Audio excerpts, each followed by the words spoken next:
There is so much that goes into a quality hair transplant that people simply can't even begin to appreciate. There's an understanding that I just need the number of grafts and a natural hairline and I'm good to go.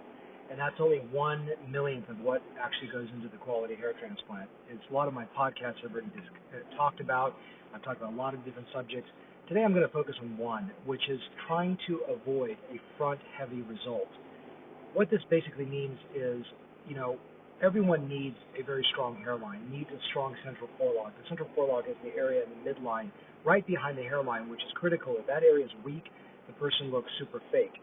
But oftentimes, if people, especially the surgeon, does not understand one basic rule, which is how do natural hairlines actually age, he will create a result that does not look natural. He will create a front-heavy result. So, a Norwood pattern means that pattern exists in nature.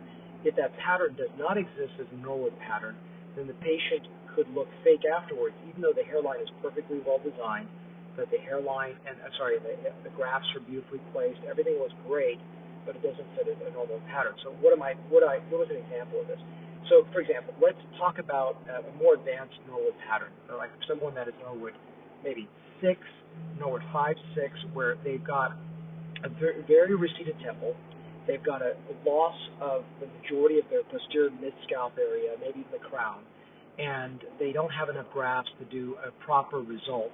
So the doctor places a relatively low hairline, places a very aggressive frontal transplant, but runs out of grafts, is not able to address the posterior mid-scalp. The mid-scalp is basically the area, if you take a line between the ears, that central zone up on top is the mid-scalp.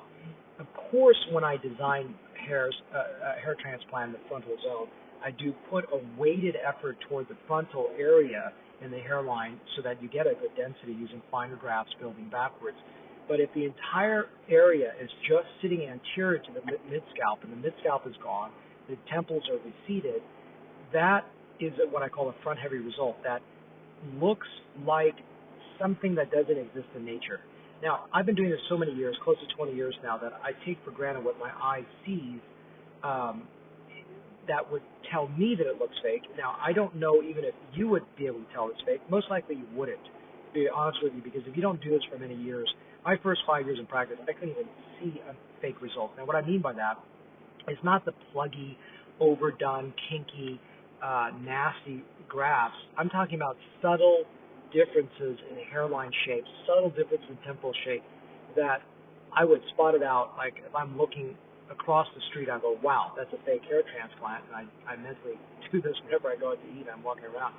But oftentimes, you as the consumer, always are very fearful that you're going to have a fake result. But I always say, look, my standard is far higher than yours. Your standard may be significantly lower because your perspective is, oh, this is not a big difference. This is not a big deal. It looks pretty natural. My hairline looks natural, but you're failing to see that things are not balanced. So when something is super front heavy, launched out to the front where it's projecting forward, it's not going to match the degree of recession behind it, and it needs to have enough support in the mid-scalp that it won't look tipped forward. If it does, that can look fake. And that's another reason things look fake. It's not just a poorly designed hairline. It's not just badly placed grafts.